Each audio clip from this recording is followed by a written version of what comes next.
Hi, എല്ലാവർക്കും നമസ്കാരം. അതെ, അപ്പോ നമ്മൾ ഈ വീഡിയോ എടുക്കുമ്പോ നമ്മുടെ സബ്സ്ക്രൈബേഴ്സ് 20 പേരും കൂടെ ഉണ്ടെങ്കിൽ 1 മില്യൺ ആവാൻ പോവാണല്ലേ. വർഷങ്ങളുടെ കാത്തിരിപ്പ്. പക്ഷെ ആ കാത്തിരിപ്പിന് ഒരു സങ്കടവും കൂടെ ഉണ്ട്. അത് കാണാൻ വേണ്ടി ഏറ്റവും കൂടുതൽ ആഗ്രഹിച്ച ആള് ലേബർ റൂമിലാണ്. കാര്യം എന്താ പറയാ, പെയിൻ ഇങ്ങനെ ഇടയ്ക്കിടയ്ക്ക് വരുന്നുണ്ടായിരുന്നു. ഡോക്ടറെ കൊണ്ട് കാണിച്ചപ്പം ഡോക്ടർ പറഞ്ഞു ഡെലിവറി ആകാനുള്ള ഒരു പെയിൻ ആയിരിക്കും എന്ന് പറഞ്ഞു. അപ്പം അത് എങ്ങനെയാലും 2 ആഴ്ചയോട് മുന്നോട്ട് പോകണമെന്ന ഡോക്ടർ പറഞ്ഞു. അതുകൊണ്ട് ഒരു ഇഞ്ചക്ഷൻ സ്റ്റാർട്ട് ചെയ്തു. അപ്പം അതൊരു 24 hours കൊണ്ട് ഇഞ്ചക്ഷൻ തീരുള്ളൂ. അതുകൊണ്ട് ആള് ലേബർ റൂമിലാണ്. ഒരു 24 മണിക്കൂർ അല്ലേ? 24 മണിക്കൂർ. ഒരു ദിവസം എന്താണ് ഫുൾ ഡേ എടുക്കും. കാരണം അത് ട്രിപ്പ് എന്ന് പറഞ്ഞാൽ അത്രയ്ക്ക് സ്ലോ ആയിട്ടാണ് കയറുന്നത്. പറഞ്ഞത് ഒറ്റ ബോട്ടിലേ ഉള്ളൂ. പക്ഷെ അത് കുറെ സമയം എടുക്കുന്ന പറഞ്ഞത്. 24 hours എടുക്കുന്ന പറഞ്ഞത്. അതല്ലേ, നമ്മളൊരു 12 മണിയായപ്പോ വന്നാണ്. എപ്പോഴാ സ്റ്റാർട്ട് ചെയ്ത്? എപ്പോഴാ സ്റ്റാർട്ട് ചെയ്ത് കറക്റ്റായിട്ട് പറഞ്ഞത് 2:30 ആയെന്ന് തോന്നുന്നു. അതല്ലേ, അപ്പൊ നാളെ 2:30 ആവുമായിരിക്കും. ആ മരുന്ന് തീരുമ്പോ തന്നെ അല്ലേ സ്റ്റോപ്പ് ചെയ്യണമെന്ന് തോന്നുന്നു. അതല്ലേ, അത് തീർന്നു കഴിയുമ്പോ വേദന കുറയുകയാണെങ്കിൽ നാളെ പോവാന്ന് പറഞ്ഞു. അല്ലെങ്കിൽ വീണ്ടും അവരെന്താണെന്ന് ആ സമയത്ത് പറയുന്ന പറഞ്ഞത്. ശരിക്കും ലേബർ പെയിൻ തന്നെയാണെന്നാണ് പറഞ്ഞല്ലേ? ലേബർ പെയിൻ തന്നെയാണ് പറഞ്ഞത്. പക്ഷെ 37 അല്ലെങ്കിൽ 36 ആഴ്ച ആണെങ്കിൽ ഓക്കെ, കുഴപ്പമൊന്നുമില്ലായിരുന്നു. പക്ഷെ ഇപ്പൊ 35 ആഴ്ച ആയേ ഉള്ളൂ. വീണ്ടും നമ്മൾ വെയിറ്റ് ചെയ്യണം. കാരണം ഡോക്ടർ അന്നേ പറഞ്ഞത് ഏറ്റവും സെക്യൂർ ആയിട്ടുള്ള പ്ലേസ് എന്ന് പറയുമ്പോൾ ഉള്ളിൽ തന്നെയാണ് പറഞ്ഞത്. അതുകൊണ്ട് നമുക്കിപ്പം ഡോക്ടർ ആദ്യം ഇപ്പൊ പ്രസവിക്കണ്ട, കുഴപ്പമില്ല. അത് ഡോക്ടർ അങ്ങനെയാ പറഞ്ഞത്. ഒരിക്കലും ടെൻഷൻ അടിക്കുന്ന രീതിയിലല്ല പറഞ്ഞത്. നമ്മൾ ഒരുപാട് ആഗ്രഹിച്ചൊരു കാര്യമായിരുന്നു. സത്യം, ഒരിക്കലും അതെ, ഒരിക്കലും പ്രതീക്ഷിക്കാതെ ആഗ്രഹിച്ച കാര്യം പറഞ്ഞാൽ ഞങ്ങൾ രണ്ടുപേരും ഒരുമിച്ചുണ്ടായിരിക്കണം എന്നുള്ളതായിരുന്നു. പക്ഷെ ഇനിയൊരു ഇതിലാണ്. കാരണം ഇന്നലെ തൊട്ട് ഇങ്ങനെ പെയിൻ ഇടയ്ക്കിടയ്ക്ക് വരുന്നുണ്ടായിരുന്നു. ഇപ്പം ഈ കൊച്ചിന് മൂവ്മെന്റ്സും കുറച്ച് കുറവായിരുന്നു ഇന്നലെ. നമ്മൾ വൈകിട്ടായതിന് ഓക്കെ ആയി. പഴയ പോലെ അനക്കം ഉണ്ടായിരുന്നു. ഡോക്ടർ പ്രത്യേകം പറഞ്ഞായിരുന്നു ഈ സമയമാകുമ്പോൾ അനക്കം നമ്മൾ പ്രത്യേകം ശ്രദ്ധിക്കണമെന്ന് പറഞ്ഞായിരുന്നു. ആള് തുള്ളി കളിക്കുന്നുണ്ടായിരുന്നു അകത്ത്. ആ സമയത്ത് പെട്ടെന്ന് ഒരു ഇത് വന്നപ്പോൾ നമുക്കൊരു പേടിയായി. പിന്നെ അങ്ങനെയാണ് നമ്മൾ ഉച്ച കഴിഞ്ഞ് വരാൻ വേണ്ടിയതാണ്, വൈകിട്ടത്തെ ഓപ്പിക്ക് വരാൻ വേണ്ടിയതാണ്. പക്ഷെ ഓക്കെ 12:30 ആയി. പിന്നെയും ഇങ്ങനെ പെയിൻ കൂടി വന്നു. ഇടയ്ക്ക് ആദ്യം കഴിഞ്ഞ പ്രാവശ്യം വന്നപ്പോൾ ചെക്കപ്പിന് വന്നപ്പോഴേ ഡോക്ടർ പറഞ്ഞാൽ പെയിൻ ഉണ്ടെന്ന് പറഞ്ഞപ്പോൾ ടാബ്ലറ്റ് തന്നായിരുന്നു. അപ്പൊ അതുകൊണ്ട് ഇങ്ങനെ മുന്നോട്ട് പോയിക്കൊണ്ടിരിക്കുകയാണ്, കുഴപ്പമൊന്നുമില്ല. പക്ഷെ ഇന്നലെ ആയപ്പോഴത്തേനും പിന്നെ പെയിനായി. ഇന്ന് രാവിലെ ഇന്നലെ ഉണ്ടായിരുന്നു ചെറുതായിട്ട്. ഇന്ന് രാവിലെ ആയപ്പോഴത്തേനും പെയിൻ കുറച്ച് ദിവസമായിട്ട് ഉണ്ടെന്ന് തോന്നുന്നില്ല. ഇങ്ങനെ ഇടയ്ക്കിടയ്ക്ക് വന്നും പോയിരിക്കുന്നുണ്ടായിരുന്നു. ഡോക്ടർ പറഞ്ഞത് ഡെലിവറി പെയിൻ തന്നെയാണ് പറഞ്ഞത്. നമുക്ക് പിന്നെ മുന്നോട്ട് കൊണ്ടുപോകാം. അതെ, ഇതെല്ലാം കാണാൻ വേണ്ടി ഒരാൾ ഇപ്പൊ ഇവിടെ ഉണ്ടായിരുന്ന കുറെ അലമ്പ് ഒച്ചയും ബഹളവും ഒക്കെ ആയിട്ട് ഇവിടെ കണ്ടേനെ. അതെ അല്ലേ, ശരിയാ. ഇന്ന് 2 പേരും കൂടി ഇരുന്ന് ഒരുമിച്ച് ആഘോഷിക്കേണ്ടതായിരുന്നു. ഇന്ന് ഒരാൾ വേണ്ടിപ്പം ലേബർ റൂമിലുമായി, ഒരാള് ബാക്കിയുള്ള ഒരു ഹോസ്പിറ്റൽ റൂമില്. അയ്യോ, കഷ്ടം. 9,99,999. ഇനി ഒരേ ഒരാളും കൂടെ സബ്സ്ക്രൈബ് ചെയ്ത് കഴിഞ്ഞാല് 1 മില്യൺ സബ്സ്ക്രൈബേഴ്സ് ആകാൻ പോവാണ് കേട്ടോ. മീ എത്ര നാളത്തെ കാത്തിരിപ്പാണെന്നറിയാവോ? 1 മില്യണിലേക്ക് സ്ക്രീൻഷോട്ട് ഒക്കെ എടുത്ത് വെച്ചോ. അല്ല, ഈ നമ്പർ ഇനി കിട്ടണമെങ്കിൽ ഇനിയിപ്പോ അല്ല പിന്നെ 99,99,000 ആണോ? അപ്പൊ 1 മില്യൺ നമ്മള് ഗോൾഡൻ പ്ലേ ബട്ടണിലേക്ക് പോവല്ലേ? ഒരേ ഒരു നിമിഷം കൂടെ. പെണ്ണിന് വീഡിയോ കോൾ എങ്കിലും വിളിച്ച് കാണിക്കായിരുന്നു. ഫോൺ ICUവിൽ അവിടെ ലേബർ റൂമിൽ അതും പറ്റത്തില്ല. ഓ, കൃത്യസമയമാണല്ലോ. ആ സമയത്ത് തന്നെ ഒരേ ഒരാളും കൂടെ കട്ട വെയിറ്റിങ്ങിനാണ് കേട്ടോ. ഞങ്ങൾ ഈ ആശുപത്രിയിലായോണ്ട് അധികം ഒച്ചയും ബഹളവും അലമ്പോ ഒന്നും ഉണ്ടാക്കാത്ത ഇല്ല. ഞാൻ ശരിക്കും ആഘോഷിച്ചതിന് ആശുപത്രിയിൽ ഇരുന്ന് ഇവിടെ ഇരുന്ന് ഒച്ച വെക്കുന്ന കേട്ട് കഴിഞ്ഞാൽ പുറത്ത് പോകുന്ന ആൾക്കാർ ഇറങ്ങി വരും. ഇതന്നെ ഇവര് എന്നാ ഇത് ശരിക്കും എന്തിനു വന്ന് റൂം എടുത്തത്? കാണുന്നുണ്ടാ? അതെ അതെ, എല്ലാരും തന്നെ അറിയുന്നവരാ ഇവിടെ വന്നപ്പോ തന്നെ അല്ലേ? ഞങ്ങളെല്ലാം വീഡിയോ കാണുന്ന കേട്ടോ. ഇന്ന് രാവിലെ ഇന്നത്തെ വീഡിയോ കൂടെ കണ്ടതാണ്. 10 ലക്ഷം നമ്മൾ 10 ലക്ഷം പേര്. മൊത്തം കുലുങ്ങിട്ടാ മാറിയതല്ലേ? അത് മൊത്തത്തില്. അപ്പൊ ശരിയാട്ടോ, 7 അക്കം വന്നിട്ടുണ്ട് കേട്ടോ. ഇവിടെ ആയില്ലോ. ആ അതെ അതെ അതെ അതെ. എന്റെ അമ്മോ, 1 മില്യൺ. ഒരുപാട് ആഗ്രഹിച്ച ഒരാള് ലേബർ റൂമിൽ. അതെ, ഇത് കാണാൻ വേണ്ടി ഒരുപാട് ആഗ്രഹിച്ചിരുന്ന ഒരാള് ലേബർ റൂമിലാണ്. എന്തായാലും ഈ വീഡിയോയുടെ വൈൻഡപ്പ് പറയാനായിട്ടുണ്ടാവൂല്ലേ? ഇറങ്ങി വന്നിട്ട് പ്രത്യേകം പറഞ്ഞാൽ റൂമിൽ പോയിട്ട് വീഡിയോ. അതെല്ലേ, എന്റെ ദൈവമേ. എന്നാലും ഇതൊരു ഭയങ്കര പിന്നെ പ്രതീക്ഷിക്കാത്ത ഒരു കാര്യം. അതെ.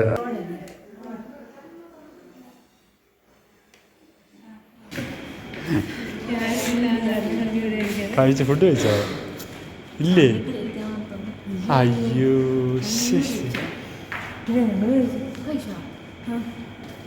അതിനെ കഴിക്കാൻ അതല്ല ട്വിസ്റ്റ് ഉള്ളേ. അതിൽ ഭയങ്കര ട്വിസ്റ്റ് ഉണ്ടായിരുന്നു. ആ, നോക്കണ്ടായിരുന്നോ? അമ്മയും കണ്ടു കാണിയല്ല.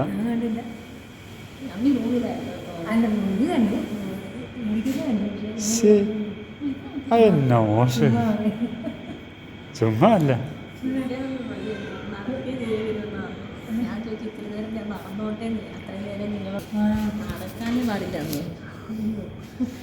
അറിയാമോ, അമ്മില്ല അടിച്ചു. അതിനകത്ത് ഞാൻ എഴുതി വെച്ചിട്ടുണ്ടായിരുന്നു, ഞാൻ കഴിക്കുന്നുണ്ട്. അപ്പൊ പോയി പാളിപ്പോയി. കഴിച്ചോണ്ടിരിക്കുമ്പോഴാണ് ബെല്ലടിക്കുന്നെങ്കിലോ പിന്നെ ഒത്തിരി നേരം എന്നെ നോക്കി നിൽക്കണ്ടേന്ന് അടുത്തു എല്ലാരും. ഞാനും അടുത്തു അതിൻ്റെ അകത്ത് കിടന്ന. എൻ്റെ അമ്മച്ചിയെ ഇനിയുണ്ട് മണിക്കൂർ. എത്രയാ ഇനി മണിക്കൂർ? 8 മണിക്കൂർ. 2.5 പറഞ്ഞേ, 8.5 മണിക്കൂർ. അതല്ലാണ്ടൊരു ഇംഗ്ലീഷിനുണ്ട്, ബാട്ടക്സിന്. എൻ്റെ അമ്മച്ചിയെ 14 രൂപ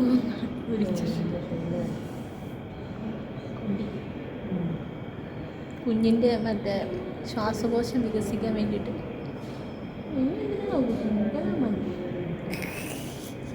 അപ്പോൾ ഹായ് എല്ലാവർക്കും ഞങ്ങളുടെ പുതിയ വീട്ടിലേക്ക് സ്വാഗതം. ആണോ? അപ്പം ഞങ്ങൾ ഇവരെന്തെങ്കിലും വീഡിയോ എടുത്തിട്ടുണ്ടോയെന്നൊന്നും എനിക്കറിയത്തില്ല കേട്ടോ. ഞങ്ങൾ ഹോസ്പിറ്റലിലാണ്. ഇന്നലെ വന്നു ഇല്ലേ? ഇന്നലെ വന്നു. ഭയങ്കര പെയിനായിരുന്നു, ഒരു രക്ഷയില്ലാത്ത പെയിൻ. വീട്ടിൽ നിന്ന് ഇറങ്ങിയപ്പോൾ അത്ര ഇല്ലായിരുന്നു. നമ്മളിവിടെ ചീട്ടെടുത്തോണ്ട് നിൽക്കുമ്പോൾ ഭയങ്കര പെയിൻ. ഉച്ച കഴിഞ്ഞിട്ടോ OP-യിൽ വരാമെന്ന് പറഞ്ഞിട്ടിരുന്നു. പക്ഷേ ചീട്ടെടുത്ത് കഴിഞ്ഞപ്പോഴത്തേക്കും ഭയങ്കര പെയിനായി. അപ്പം നമ്മൾ OP വന്നു കഴിഞ്ഞപ്പോഴത്തേക്കും പിന്നെ നമുക്ക് ആദ്യം കയറി കാണാൻ പറ്റിയിട്ടോ ഡോക്ടറെ. അപ്പം തന്നെ NST നോക്കി, കൺട്രാക്ഷനും കുഞ്ഞിൻ്റെ മൂവ്മെൻറ്റ്സും കാര്യങ്ങളൊക്കെ നോക്കി. അപ്പം ഹാർട്ട് ബീറ്റൊക്കെ ഉണ്ട്. കൺട്രാക്ഷൻ നല്ല സ്ട്രോങ് ആയിട്ടുണ്ടായിരുന്നു കേട്ടോ. പെയിനും കൺട്രാക്ഷനും നല്ല സ്ട്രോങ് ആയിട്ടുണ്ടായിരുന്നു. അപ്പോൾ തന്നെ എന്താ പറയുക, ട്രിപ്പ് ഇടാമെന്ന് പറഞ്ഞു. കാരണം ഡോക്ടർ വേണമെങ്കിൽ പ്രസവം നടത്താം, പക്ഷേ ഡോക്ടർക്ക് ഇപ്പം നടത്താനായിട്ട് ഡോക്ടർക്ക് ഒട്ടും താല്പര്യമില്ല. മാക്സിമം, അതായത് ഇപ്പോഴും ഡോക്ടർ പറയുന്ന ഒരു കാര്യം, കുഞ്ഞ് NICU-ൽ കിടക്കുന്നതിനേക്കാൾ സേഫ് നമ്മുടെ യൂട്രസിനുള്ളിൽ കിടക്കുന്നതാണ്. അപ്പോൾ അതുകൊണ്ട് മാക്സിമം മുന്നോട്ട് പോകണം എന്നുള്ള രീതിയിൽ, ഞാൻ പ്രസവിപ്പിക്കില്ല എന്നുള്ള രീതിയിലാണ് ഡോക്ടർ. അപ്പോൾ അങ്ങനെ ട്രിപ്പ് ഇട്ടു. ട്രിപ്പെന്ന് പറയുമ്പോൾ പോയിട്ടുള്ളവർക്ക് അറിയായിരിക്കും, 24 മണിക്കൂർ നമ്മൾ അതിൽ തന്നെ കിടക്കും കേട്ടോ. അപ്പം ഇപ്പം ആയിട്ടില്ല 24 മണിക്കൂർ. 2:30 ആവണം. 2:30ക്ക് സ്റ്റാർട്ട് ചെയ്തു. 2:30 ആവണം 24 മണിക്കൂർ ആവണമെങ്കിൽ. എന്നാലേ അത് പോയി തരുള്ളൂ. അതുപോലെ സ്ലോയിലാണ് പോകുന്നത്. പിന്നെ ഇപ്പോൾ ഇടയ്ക്ക് ഇച്ചിരി ബ്രേക്ക് വന്നു, കാരണം ഞാൻ അതിനകത്ത് കിടന്ന് ഞാൻ മടുത്തു. ഇപ്പോൾ ഡോക്ടർ ഭയങ്കര കെയറിങ് ആണ് കേട്ടോ. 7:30 ആയപ്പോൾ, രാത്രി 7:30 ആയപ്പോൾ റൂമിൽ വന്നിട്ട് ഇങ്ങനെ പറഞ്ഞു. മോർണിംഗിലത്തെ OP കഴിഞ്ഞത് 3:30 ആയപ്പോൾ. അപ്പം തന്നെ സിസേറിയൻ ഉണ്ടായിരുന്നു. അത് കഴിഞ്ഞിട്ട് ഡോക്ടർ 4 മണിക്ക് വീണ്ടും അടുത്ത OP തുടങ്ങും. അപ്പോൾ ഇങ്ങനെ വന്നിട്ട് ഇങ്ങനെ ദേഹത്ത് ഇങ്ങനെ തട്ടിയിട്ടാണ്. പേടിക്കൊന്നും വേണ്ട, കുഴപ്പമൊന്നുമില്ല. പിന്നെ ബോറടി ആലേ ഇതിനകത്തുനിന്ന് ചോദിച്ചു. അതാരൊന്നും ആരുമില്ലായിരുന്നു. പിന്നെ ആയപ്പോൾ അപ്പുറത്തൊക്കെ ആൾ വരും കേട്ടോ. അങ്ങനെയൊക്കെ പറഞ്ഞിട്ട് പിന്നെ എല്ലാവരും നല്ല സപ്പോർട്ടും നല്ല കെയറിങ്, നല്ല കാര്യങ്ങൾ, നല്ല സ്റ്റാഫൊക്കെ. ഒത്തിരി പേരറിയാവുന്നവരുണ്ട്, ഇനി അറിയത്തില്ലാത്തവരും എല്ലാവരും നല്ല ഇതാണ് കേട്ടോ. അപ്പോൾ ഇടയ്ക്കിടയ്ക്ക് ഹാർട്ട് ബീറ്റും കൺട്രാക്ഷനും കാര്യങ്ങളൊക്കെ നോക്കി. കുറച്ച് മുമ്പ് വരെ ഭയങ്കര നല്ല രീതിയിൽ കൺട്രാക്ഷൻ ഉണ്ടായിരുന്നു. ഇപ്പം ഇച്ചിരി കുറഞ്ഞു എന്ന് പറഞ്ഞവർ നോക്കിയിട്ട് പെയിനും ഭയങ്കരമായിട്ടുണ്ടായിരുന്നു. അപ്പം അതൊക്കെയാണ് കാര്യങ്ങൾ. അങ്ങനെ ഞങ്ങൾ പെട്ടെന്ന് പോന്നു. ഇവിടെ വന്നു കഴിഞ്ഞാൽ അഡ്മിറ്റ് ആക്കി എന്ന് പറഞ്ഞപ്പോഴത്തേനും അച്ഛ മമ്മീനെ ചേട്ടാനെ വിളിച്ചു വരുത്തിയല്ലോ അല്ല വിളിച്ചു പറഞ്ഞു. കേൾക്കാത്ത പാടി രണ്ടും കൂടെ കെട്ടും പൊട്ടിച്ചു പോകുന്നു. അതെനിക്ക് ഉറപ്പായിരുന്നു വരും എന്നുള്ള കാര്യം. ഇതിനെക്കുറിച്ച് അറിഞ്ഞാൽ വരും. പിന്നെ ഞാൻ അകത്ത് കയറി കഴിഞ്ഞപ്പോഴും ഓർത്തെ പറയണ്ടായിരുന്നു. മറ്റേ ഇതെടുക്കാൻ വേണ്ടി തിരിച്ചു പോയപ്പോഴേ ഞാൻ തിരിഞ്ഞു നോക്കിയപ്പോൾ മറ്റേ ഇവിടുന്ന് കൊണ്ടുപോയ ഇതില്ലേ മറ്റേ ഷോപ്പർ മമ്മി കാണുന്നുണ്ടോ അത് സാരി കൊടുത്തു വിട്ടത്. അതെ. അപ്പം അപ്പോഴത്തേക്കും പിന്നെ എന്നെ കാണണം എന്ന് പറഞ്ഞു. കാണിക്കാമോ എന്ന് ചോദിച്ചു. എന്നെ വിളിച്ചപ്പം ഞാൻ വന്ന് നോക്കുമ്പോൾ അച്ഛൻ മാത്രമേ ഉണ്ടെന്ന് ഓർത്തെ. പിന്നെ കാണിക്കാമോ എന്നൊക്കെ എടുത്ത് ചോദിച്ചപ്പോൾ ഞാൻ അവർ വന്നോ. അപ്പോൾ വന്നപ്പോഴത്തേക്കും വേണ്ടേ മമ്മിയും ചേട്ടായിയും. അവർ ചേട്ടായി എന്ന് പറഞ്ഞു കഴിഞ്ഞാൽ കുഞ്ഞുങ്ങളെയും 2 ചെറുതുങ്ങളെ ഇട്ടിട്ട് വന്നതാണ്. പിന്നെ ഡെലിവറി കഴിഞ്ഞിട്ട് 1 മാസം മാത്രമായ ഒരു യുവതിയും അവിടെയുണ്ട്. അവരേക്ക് ഇട്ടിട്ടാണ് വന്നത്. അതുകൊണ്ട് ചേട്ടായി എന്നാലും 8-9 മണി വരെ നിന്നിട്ട് എന്നിട്ടാണ് ചേട്ടായി പോയത് കേട്ടോ. മമ്മീനെ ഉണ്ടാക്കി. മമ്മിക്ക് ശ്വാസം പൊട്ടെ കാര്യം. മമ്മിക്ക് നിൽക്കാൻ ഭയങ്കര ബുദ്ധിമുട്ടാണ്. മമ്മീനെ എന്തിനു നിർബന്ധിച്ച് പറഞ്ഞു വിട്ടു എന്നാണ് ഞാനിപ്പോൾ ആലോചിക്കുന്നത്. അപ്പോൾ അവർക്ക് ഭയങ്കര ബുദ്ധിമുട്ടൊക്കെയാണ്. മടുപ്പാണ്. BP ഒക്കെ കുറയും കൂടും. അങ്ങനത്തെ പ്രശ്നമൊക്കെ ഉണ്ട്. പക്ഷേ ഇവിടെ വന്നില്ലെങ്കിൽ അതും ഒരു സമാധാനക്കേടാണ്. അപ്പം സത്യം പറഞ്ഞാൽ ഇവിടെ ഒരാളുടെ ആവശ്യമുള്ള എന്തെങ്കിലും പറഞ്ഞാൽ പുറത്തുനിന്ന് മേടിക്കാനായിട്ട് ഞാൻ ഫുൾ ടൈം ലേബർ റൂമിലാണല്ലോ. അപ്പം പക്ഷേ മമ്മിയുടെ ഒരു മനസമാധാനത്തിന് വേണ്ടി ഇവിടെ നിന്നോടെന്ന് പറഞ്ഞാൽ അങ്ങനെ ഇവർ റൂമൊക്കെ എടുത്തു. റൂം ഞാൻ കണ്ടിട്ട് പോലും ഇല്ല കേട്ടോ. എനിക്ക് പോകാനുള്ള അവസരം ഇതുവരെ കിട്ടിയില്ല. അപ്പോൾ എന്തായാലും ഇനി തിരിച്ചു കയറാനുള്ള സമയമായി അല്ലേ. ബാക്കി കാര്യങ്ങൾ പിന്നെ പറയാൻ കേട്ടോ. ഇവരെ രാവിലെ ഫുഡ് വിട്ടതാണ് കേട്ടോ. രാവിലെ ഫുഡ് കഴിച്ചിട്ടില്ല. ആൻറ്റിബയോട്ടിക്ക് പോകുന്നുണ്ട്. എനിക്ക് കൗണ്ട് ഭയങ്കര കൂടുതലാണ്. കൗണ്ട് പിന്നെയും കൂടുതലാണ്. പിന്നെ അതിൻ്റെ ഇതായിട്ട് ആൻറ്റിബയോട്ടിക് ഉണ്ട്. പിന്നെ വേറെ കുറേ ടാബ്ലറ്റ് കാര്യങ്ങളൊക്കെ ഉണ്ട് കേട്ടോ. ഈ അവസ്ഥയല്ലായിരുന്നു ഇന്നലെ വന്നപ്പോൾ. ഇപ്പോൾ അവിടെ ചീട്ടെടുക്കാൻ നിന്നിട്ട് നിൽക്കാൻ പോലും പറ്റുന്നില്ലായിരുന്നു വേദന. ഇപ്പം കുറഞ്ഞു. അതായത് ആ ഡോക്ടറുടെ ഒരു ഒറ്റ സപ്പോർട്ടും കെയറും കൊണ്ടാണ് കേട്ടോ. അല്ലെങ്കിൽ ഇപ്പം പുറത്ത് വന്ന് ആളെ കൊണ്ട് NICU വെക്കേണ്ടി വന്നതിന് അത് ഭയങ്കര പാടാണ്. നമുക്കും കഷ്ടപ്പാടാണ്. 36 ആഴ്ചയിലുള്ളിൽ മാക്സിമം അവർ പ്രത്യേകിച്ച് വേറെ വലിയ കോംപ്ലിക്കേഷൻസ് ഒന്നും ഇല്ലെങ്കിൽ എങ്ങനെയെങ്കിലും 36 ആഴ്ച തള്ളി നീക്കാൻ നോക്കും കേട്ടോ. അതിന് പുറത്തുനിന്നൊക്കെ വരുന്നവരുടെ അതായത് NICU ഉള്ളതുകൊണ്ട് NICU ഇല്ലാത്ത ഹോസ്പിറ്റലിൽ നിന്നൊക്കെ റെഫർ ചെയ്യുന്നത് അവർ ചെയ്യുമെന്ന് പറഞ്ഞു. അല്ലാതെ നമ്മുടെ ഇവിടെ വരുന്നവരെ തന്നെയാണെങ്കിൽ കൃത്യം 36 ആഴ്ച കഴിയാതെ 36 ആഴ്ച കഴിഞ്ഞ് കഴിഞ്ഞാൽ പിന്നെ പിന്നെ അവർ എപ്പോൾ വേണമെങ്കിലും ചെയ്യാം. പെയിൻ വന്നു കഴിഞ്ഞാൽ ചെയ്യും എന്നുള്ളൊരു. അപ്പോഴത്തേക്കും പൂർണ്ണ വളർച്ചയായി. ഇപ്പോൾ പിന്നെ ഇഞ്ചക്ഷൻ എടുത്തിട്ടുണ്ട്. നമ്മുടെ കുഞ്ഞിൻ്റെ ലങ്സ് വികസിക്കാൻ ബാക്കി എല്ലാം ഓക്കെയാണ്. ശ്വാസം എടുക്കാൻ മാത്രം ആണിപ്പോൾ ബുദ്ധിമുട്ടുള്ളത്. പിന്നെ ഇടയ്ക്കിടയ്ക്ക് ഇങ്ങനെ വേദന വരുന്നുണ്ടല്ലേ. ഇടയ്ക്കിടയ്ക്ക് നല്ല വേദന വരുന്നുണ്ട്. അപ്പം കുറഞ്ഞു വരുന്നു. അപ്പോൾ ഇത് കുറഞ്ഞില്ല എന്നുണ്ടെങ്കിൽ ഒരു ട്രിപ്പ് കൂടി ഇടുമെന്നാണ് പറഞ്ഞേക്കുന്നത്. അത് ഇതുപോലെ 24 hours ഇതിനകത്ത് തന്നെ കിടക്കണം. അപ്പോഴത്തേക്കും ചിലപ്പോൾ ഒരു ഈ ലേബർ റൂമിൽ തന്നെ ഇരുന്ന് ചെക്ക് ചെയ്യേണ്ട കാര്യങ്ങളായിരുന്നു അല്ലേ. കാരണം ഇടയ്ക്കിടയ്ക്ക് വന്ന് ഈ മരുന്ന് ഭയങ്കര സ്ലോയിൽ പോകണം. അതുപോലെ തന്നെ ഇത് പോകുന്നതിനനുസരിച്ച് കൺട്രാക്ഷൻ നോക്കണം, കൊച്ചിൻ്റെ ഹാർട്ട് ബീറ്റ് നോക്കണം. എല്ലാം 1 മണിക്കൂർ ഇടവിട്ട് ഇവർ നോക്കണം. അപ്പോൾ അതുകൊണ്ടാണ് റൂമിൽ വിടാത്തത്. ഇതിനകത്ത് തന്നെ ചെയ്യണം. പിന്നെ PV ചെയ്തു ചെറിയൊരു ഇൻഫെക്ഷനും ഇതൊക്കെ ഉണ്ട് ഉള്ളിൽ ചെക്ക് ചെയ്യാനായിട്ട്. അപ്പോൾ അത് ചെയ്തു. പിന്നെ ചെറിയ ലീക്കിങ് ഉണ്ടെന്ന് പറഞ്ഞു. അത് പക്ഷേ എനിക്കങ്ങനെ അറിയാൻ പറ്റുന്നില്ല. അവർക്ക് ഇല്ലെങ്കിൽ എന്നാ സംഭവിക്കാന്നറിയാമോ. ഏതെങ്കിലും കൂടി കഴിഞ്ഞാൽ വാട്ടർ ബ്രേക്കായി ഒന്നും ചെയ്യാൻ പറ്റാതെ വരും. ഓപ്പറേഷൻ ചെയ്ത് പുറത്തെടുക്കാനേ നിവൃത്തിയുള്ളൂ. അങ്ങനെ വന്നവരുടെ കാര്യം പറഞ്ഞു. പറഞ്ഞില്ല. വന്നത് നന്നായി. അല്ല പിന്നെ പണിയായിരുന്നു. ഇതിനൊന്നും ചെയ്യാൻ പറ്റത്തില്ല ഇവരെ കൊണ്ട്. അല്ല വാട്ടർ ബ്രേക്കായി കഴിഞ്ഞ് കഴിഞ്ഞാൽ 6 മണിക്കൂർ കൂടി നോക്കുള്ളൂ. അതിനുള്ളിൽ പെയിൻ വന്നില്ലെങ്കിൽ സിസേറിയൻ ചെയ്യുള്ളൂ. അതെ അങ്ങനെയൊക്കെ വന്നു. അപ്പം എന്താ പറയുക, അങ്ങനെ PV ചെയ്തു. നല്ല സുഖമായിരുന്നു കേട്ടോ. എല്ലാവരും പറഞ്ഞ് ഞാൻ കേട്ടിട്ടുണ്ട് പ്രസവ വേദനയേക്കാൾ വലിയ വേദന. അത്ര വലിയ വേദന എനിക്ക് തോന്നില്ല. പക്ഷേ ഭയങ്കര വേദനയായിരുന്നു. അപ്പോൾ അത് ചെയ്തു. കുഴപ്പമൊന്നുമില്ല നിലവിൽ. അറിയത്തില്ല, ഇനിയിപ്പോൾ ഡോക്ടർ വന്ന് ഡോക്ടറെ കണ്ടാൽ മാത്രമേ അറിയത്തുള്ളൂ എന്താണെന്ന്. കുറഞ്ഞോ ഇന്ന് പോകാൻ പറ്റുമോ, പോകാൻ പറ്റണേന്ന് പ്രാർത്ഥിക്കുകയാണ്. കാരണം ഇനി 24 മണിക്കൂറൂടെ അതിനകത്ത് എനിക്ക് ചിന്തിക്കാൻ പോലും വേണ്ട. വേറൊന്നുകൊണ്ടല്ല, എല്ലാവരും നന്നായിട്ട് സംസാരിക്കും, നല്ല സപ്പോർട്ടാണ്, നല്ല കെയറാണ്. പക്ഷേങ്കിൽ ഇവരാരും ഇല്ലല്ലോ. എനിക്ക് കിടന്നിട്ട് ഉറക്കം വരുന്നില്ല, രാത്രിയിൽ നുല്ലുപോലും ഉറങ്ങിയില്ല. മമ്മിക്കാണ്, ഞാൻ പറഞ്ഞില്ലേ മമ്മിക്ക് അവനെ കാണാതിരിക്കാൻ പറ്റില്ല, ഭയങ്കര വിഷമമാണ്. അതിപ്പോൾ അന്നമോളുണ്ടായതല്ലേ ഉള്ളൂ, അന്നമോളെക്കാളും അടുപ്പവും കൂടുതൽ അവനുമായിട്ടില്ല. അതുപോലെ ഇപ്പം അവൻ മമ്മിയുടെ കൂടാണ് കിടപ്പ്. അപ്പോൾ അതുകൂടെ എല്ലാവരും ആയപ്പോൾ അത് പിന്നെ ചിന്ത എന്ന് പറഞ്ഞു കഴിഞ്ഞാൽ അവരെങ്ങനെ മാനേജ് ചെയ്യും. വീട്ടിൽ കാപ്പി ഉണ്ടാക്കണം, കറി ഉണ്ടാക്കണം, ചോറ് വയ്ക്കണം, 2 കുഞ്ഞു പിള്ളേരെ ആദ്യം മാത്രം മാനേജ് ചെയ്യാൻ 2 പേര് വേണം. അന്നക്കുഞ്ഞ് പിന്നെ കരയുമ്പോൾ ഒരാൾ ആരെങ്കിലും എടുത്തുകൊണ്ട് നടന്നാൽ മതി അല്ലേ. ഇപ്പോൾ കരയും, കണ്ണ് നിറഞ്ഞു. ആദ്യം കൂടെ കാര്യം പറഞ്ഞ വിഷയം അത്. എന്നാൽ മമ്മിക്ക് ഇവിടെ നിൽക്കുകയും വേണം, 2 സൈഡിലും വേണം. ഇവിടുത്തെ കാര്യം ഓർക്കുമ്പോൾ എനിക്ക് ഇവിടെ നിൽക്കണം. അവിടെ എന്നെ കണ്ടതേ ഇന്നലെ പെട്ടെന്ന് കരഞ്ഞു അന്നൊക്കെ നിറഞ്ഞ്. ആദ്യം കിട്ടുന്ന കാര്യം ഓർക്കാൻ അവിടെ നിൽക്കണം. ഇതുകൊണ്ടാണ് മമ്മിയെ അന്ന് വന്നപ്പോൾ നിർബന്ധിച്ച് തിരിച്ച് പറഞ്ഞു വിട്ടത്. അത് പക്ഷേ ഇത്ര പെട്ടെന്ന് വരേണ്ടി വരുന്നു. അപ്പോൾ ഇത്രയേ ഉള്ളൂ, ബാക്കി കാര്യങ്ങൾ പറയാമല്ലേ. ഇനി ഡോക്ടറെ കണ്ടിട്ട് ഡോക്ടർ എന്താ പറയണമെന്ന് വെച്ചാൽ ഞാൻ അടുത്ത പുറത്തിറങ്ങലിന് അടുത്ത ബെല്ലിന് പറയുന്നതായിരിക്കും അല്ലേ.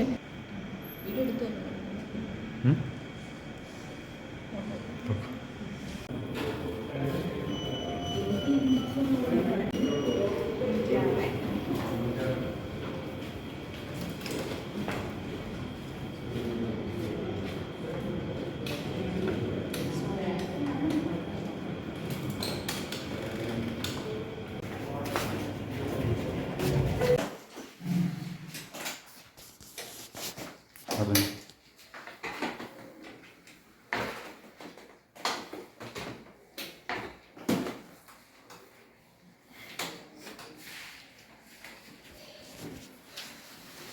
അങ്ങനെ ഞാൻ തിരിച്ച് റൂമിലെത്തി. ഒരു 2 ദിവസത്തെ ലേബർ റൂം മാസത്തിന് ശേഷം 2 ദിവസം എത്ര മണിക്കൂറായി? സമയം ഇപ്പം എന്നായി? സമയം 11 മണി. 31 മണിക്കൂർ. റൂമിൽ വരാൻ വേണ്ടി കൊതിച്ച് പക്ഷെ എന്നെ വിട്ടില്ല കേട്ടോ. ഇങ്ങനെ കൺട്രാക്ഷൻ വന്നുകൊണ്ടേ ഇരിക്കുമായിരുന്നു, അപ്പോൾ അതുകൊണ്ട് വിട്ടില്ല. ഇപ്പം ഇത്തിരി കുറഞ്ഞപ്പം എന്നെ വിട്ടു. അപ്പം ഞാൻ ഇപ്പോഴാണ് ഇവരെടുത്ത റൂമും കാര്യങ്ങളും ഒക്കെ ഞാൻ കാണുന്നത്. എന്നെ കാണാൻ വിഷമിച്ചോ? ഇടയ്ക്കിടയ്ക്ക് കാണുന്നുണ്ടായിരുന്നല്ലോ. അവർക്കൊരു ശല്യമായിരുന്നു. ഇടയ്ക്കിടയ്ക്ക് വന്നു. അതെ, ഇടയ്ക്കിടയ്ക്ക് വന്ന് പറഞ്ഞു. ഞാൻ ഇടയ്ക്കൊരു കള്ളം പറഞ്ഞു, ഉച്ചയ്ക്ക് കണ്ടില്ലെന്ന്. അപ്പോഴാണ് 4 മണിക്ക് ഒരു ദിവസം അമ്മ എവിടെ ഒരു ദിവസം 4 പ്രാവശ്യം 5 പ്രാവശ്യം ഞങ്ങൾ കാണുന്നുണ്ടായിരുന്നു. അതുകൊണ്ടാണ് എൻ്റെ ട്രിപ്പ് തീരാൻ എത്ര സമയം എടുത്തത്. നടക്കരുതെന്ന് പറഞ്ഞായിരുന്നു. നടക്കരുത്, ഇരിക്കരുതെന്നാണ് പറഞ്ഞിരിക്കുന്നത്. കട്ടിലേൽ കിടക്കാനാണ് പറഞ്ഞിട്ടോ. അപ്പം ഇപ്പോൾ റൂമിലേക്ക് വന്നു. ഇനി എന്തെങ്കിലും എമർജൻസി ഉണ്ടെങ്കിൽ അവർ വിളിക്കും, ഇല്ല നമ്മൾ പോകണം. 2 ദിവസത്തെ വീഡിയോ ആണ് കേട്ടോ നമ്മളിപ്പോൾ ഒരുമിച്ചാക്കി എടുത്തത്. നമ്മൾ വന്നപ്പോൾ തൊട്ടുള്ളതല്ലേ. അപ്പം എന്താകും എന്നറിയത്തില്ല. മാക്സിമം നമ്മൾ മുന്നോട്ട് കൊണ്ടുപോകാനാണ് നോക്കുന്നത്. ഡോക്ടറും അത്രയ്ക്ക് നമ്മളെ സപ്പോർട്ടാണ് കേട്ടോ. അത്രയും നല്ല സപ്പോർട്ട് ചെയ്തിട്ടാണ് നിൽക്കുന്നത്. അപ്പം നിങ്ങൾ എല്ലാവരും അന്വേഷിക്കുന്നുണ്ട് എന്തായി, ഡെലിവറി ആയോ എന്നൊക്കെ ചോദിച്ചിട്ടെല്ലാം ചോദിക്കുന്നുണ്ട്. ആയിട്ടില്ല. ആകുമ്പോൾ തന്നെ നിങ്ങളെ അറിയിക്കുന്നതായിരിക്കും കേട്ടോ, ഉറപ്പായിട്ടും. 35 ആഴ്ചയായതേ ഉള്ളൂ. അപ്പോൾ ഇനിയുണ്ട് ടൈം, ഇഷ്ടംപോലെ ഫ്രണ്ടിലോട്ടുണ്ട്. പക്ഷേ ഒരു പെയിൻ എന്ന് പറഞ്ഞത് എന്താ ലേബർ പെയിൻ തന്നെയായിരുന്നല്ലേ? കറക്റ്റ് ലേബർ പെയിനും അതിൻ്റെ കൺട്രാക്ഷനും ആയിരുന്നു. നല്ല രീതിയിൽ വയറ് മുറുകുന്നുണ്ടായിരുന്നു. ഇപ്പോൾ ഇത്രയും ട്രിപ്പ് കയറ്റിയിട്ടാണ് ഞാനൊന്ന് ഓക്കെ ആയി വന്നത് കേട്ടോ. ചെറുതായിട്ടാണെങ്കിലും ഓക്കെ ആയി വന്നു. എന്നാലും ഇങ്ങനെ ഇരിക്കരുതെന്ന് പറഞ്ഞിട്ടുണ്ട്, കിടക്കണം. അല്ലെങ്കിൽ വയറിഞ്ഞും മുറുകും. നടക്കുകയൊക്കെ ചെയ്യുമ്പോഴത്തേക്ക് വയറിഞ്ഞും മുറുകാനുള്ള സാധ്യത ഉണ്ടാകുന്നുണ്ട്. സൂക്ഷിക്കണം, മാക്സിമം സൂക്ഷിക്കണം. ഒരു പണിയും ചെയ്യരുതെന്നൊക്കെയാണ് പറഞ്ഞിരിക്കുന്നത്. ഇനിയിപ്പോൾ നാളെ ഡോക്ടർ വന്നാലേ നമുക്ക് അറിയത്തുള്ളൂ എന്താ ഏതാ ബാക്കി കാര്യങ്ങളെന്നൊക്കെ അല്ലേ. അല്ല, എമർജൻസി ആയിട്ട് നമ്മൾ വന്നാണ്. വീട്ടിൽ നിന്ന് വീഡിയോസ് കാര്യങ്ങളൊന്നും എടുക്കാൻ വരുന്ന മൂഡിലല്ലായിരുന്നു. ഇവിടെ നമ്മളൊരിക്കലും പ്രതീക്ഷിച്ചില്ല. സാധാരണ വേദന, ചെറിയൊരു വേദനയാകും എന്ന് കരുതിയാണ് വന്നത്. ഇങ്ങനെ അഡ്മിറ്റ് ആകാൻ പറയുമെന്നോ അതൊന്നും വിചാരിച്ചില്ല. നമുക്ക് അറിയത്തില്ലല്ലോ നമ്മുടെ എക്സ്പീരിയൻസ് അല്ലേ. എന്നെ മിണ്ടാതിരിക്കുന്നേ. അവിടെ നിന്ന് അറിഞ്ഞപ്പോൾ തന്നെ ഓടി പിടച്ച് വന്നതാണ് കേട്ടോ. ചേട്ടായി തിരിച്ചു പോയി. അന്നേരം തന്നെ പോയി, കാരണം വീട്ടിലെ അവസ്ഥ അറിയാമല്ലോ. മമ്മി ഇവിടെ നിന്നു, മമ്മി രണ്ട് അവിടെയും ഇവിടെയും ആയിട്ട് നിൽക്കുകയാണ് കേട്ടോ. ഇത് എന്നെ മമ്മി ഒന്ന് വീട്ടിൽ ചിരിക്കെങ്കിലും ചെയ്യരുത്. അപ്പം ഇത്രയൊക്കെയാണ് നമ്മുടെ കാര്യങ്ങൾ. ഇനി ബാക്കി എന്തെങ്കിലും ഉണ്ടെങ്കിൽ നമ്മൾ പുറകെ പറയുന്നതായിരിക്കും. എന്തായാലും ഇതുവരെ ഒന്നും ആയിട്ടില്ല എന്ന് പറയുന്നതിൽ നമുക്ക് സങ്കടമുണ്ട്, കാരണം നിങ്ങൾ അതുപോലെ വെയിറ്റ് ചെയ്തിരിക്കുകയാണല്ലോ. അല്ല, ഇതിനു വേണ്ടിയല്ല, കാരണം ഒരാഴ്ച കൊണ്ട് മുന്നോട്ട് പോകണമെന്നാണ് പറഞ്ഞത്, അല്ലെങ്കിൽ പിന്നെ ബുദ്ധിമുട്ടാവെന്ന് പറഞ്ഞു. അന്നും ഡോക്ടർ എപ്പോഴും പറഞ്ഞൊരു കാര്യം എന്ന് പറഞ്ഞാൽ ഏറ്റവും സേഫസ്റ്റ് പ്ലേസ് എന്ന് പറയുന്നത് യൂട്രസ് തന്നെയാണ്. അതുകൊണ്ടാണ് ഡോക്ടർ കുറച്ചുകൂടെ മുന്നോട്ട് പോകട്ടെ എന്ന് പറഞ്ഞ് ഇഞ്ചക്ഷൻ കൊടുത്തത് അല്ലേ. ഇനിയിപ്പോൾ ഇങ്ങനെ തന്നെ നീണ്ടു നിൽക്കുവാണെങ്കിൽ എന്താ അടുത്ത സ്റ്റെപ്പ് എന്ന് നമുക്ക് അറിയത്തില്ല. ഇടയ്ക്ക് ഇതുപോലെ പറഞ്ഞു തന്നെ മൂന്ന് ദിവസം അടുപ്പിച്ച് ട്രിപ്പ് ഇട്ടുന്ന ഒരാളെ 3 പ്രാവശ്യം അടുപ്പിച്ച് ട്രിപ്പ് ഇട്ടിട്ടുണ്ട്. അതായത് 15 ആഴ്ചയിലൊക്കെ ഈ ലേബർ പെയിൻ വന്ന് തുടങ്ങിയിട്ടുണ്ട്. അതൊക്കെ വെച്ച് നമ്മൾ ഭാഗ്യം ചെയ്തവരാണ് കേട്ടോ. പിന്നെ ഇതിനൊരു ഭാഗ്യം എന്ന് പറഞ്ഞ നേരിട്ട് കാണാൻ പറ്റിയല്ലേ ഒരു ഡെലിവറി. നോർമൽ ഡെലിവറി ഞാൻ കണ്ടു കേട്ടോ. ഇപ്പോൾ ഒരു പെൺകുഞ്ഞുണ്ടായി, അത് കണ്ടു. തങ്കക്കട പോലെ ഒരു കുഞ്ഞ്, അത് ഞാൻ എൻ്റെ കയ്യിൽ പറ്റി ഇതുണ്ടായിരുന്നു. ഞാൻ എന്നിട്ട് അതൊക്കെ ആയിട്ടാട്ടോ പോയി ട്രിപ്പ് ഇട്ടിട്ടുണ്ടായിരുന്നു. ട്രിപ്പ് ഒന്നുകൊണ്ട് ഞാൻ പോയി കാണാൻ വേണ്ടിയിട്ട്. കാരണം നമുക്കൊരു ഭയങ്കര സന്തോഷമാണല്ലോ. അപ്പം അത്രയൊക്കെയാണ് നമ്മുടെ കാര്യങ്ങൾ. ഒരുപാട് സമയം ഇവർ കുറേ സമയം ഓൾറെഡി വീഡിയോ എടുത്തിട്ടുണ്ട്. അപ്പം അതെല്ലാം കൂടെ സന്തോഷം പറഞ്ഞാൽ ഞങ്ങൾക്ക് 1 മില്യൺ ആയില്ല. അതെനിക്ക് അച്ഛ മറ്റേ ചോറും അത് ഞാൻ ഇപ്പോഴും സൂക്ഷിച്ച് വെച്ചിട്ടുണ്ട് കേട്ടോ. ഞാൻ അവിടുന്ന് ഡിസ്ചാർജ് ആയപ്പോഴും എടുത്തിട്ട് വന്നു. അവിടുന്ന് സിസ്റ്റർമാരൊക്കെ അത് നോക്കി ചിരിക്കുമായിരുന്നു. പിന്നെ ബാക്കിയുള്ള കാര്യങ്ങൾ നാളെ പറയാം കേട്ടോ. ഒരുപാട് കാര്യങ്ങൾ പറയാനുണ്ട്. കുറച്ച് ചിലപ്പോൾ നീണ്ടു പോകുമായിരിക്കും, അതെല്ലാം ഇതിലാണ് ഇട്ടിട്ട് കേട്ടോ. ഇനി അതിന് സംസാരിക്കാനുള്ള കപ്പാസിറ്റി ഇല്ല. അപ്പം ഇത്രയാണ് നമ്മുടെ കാര്യങ്ങൾ. എന്ത് അപ്ഡേഷൻ ഉണ്ടെങ്കിലും അന്നേരം തന്നെ അറിയിക്കുന്നതായിരിക്കും. ഒരു ദിവസമൊക്കെ ചിലപ്പോൾ ഇച്ചിരി അങ്ങോട്ടും ഇങ്ങോട്ട് നമുക്ക് അന്നേരം എഡിറ്റ് ചെയ്തിടാൻ പറ്റിയില്ലെങ്കിലും എങ്ങനെ നിങ്ങളെ അറിയിക്കുന്നതായിരിക്കും. അപ്പോൾ എല്ലാവരും പ്രാർത്ഥിക്കുക. പ്രാർത്ഥനയിൽ ഞങ്ങളെ ഓർക്കാൻ എങ്ങനെയെങ്കിലും ഒരാഴ്ച കൂടി മുന്നോട്ട് പോകണം എന്നാണ് ആഗ്രഹം. മമ്മി ഇങ്ങനെ ഇരിക്കുന്നത് ആദ്യ കുട്ടിനെ കാണാത്തതിൻ്റെ വിഷമത്തിലാണ്. ആരും ഓർക്കരുത്, ഭയങ്കര സങ്കടം. മുമ്പേ ഇരുന്ന് കരയുമായിരുന്നു കേട്ടോ. കണ്ണിക്കൂടെ ഇങ്ങനെ ഒഴുകും ധാരധാരയായിട്ട്. അപ്പോൾ ഇത്രേ ഉള്ളൂ നമ്മുടെ വീഡിയോ കേട്ടോ. പ്രാർത്ഥിക്കുക. നിങ്ങളുടെ സ്നേഹത്തിനും സപ്പോർട്ടിനും ഒത്തിരി നന്ദി അല്ലേ. അതെ.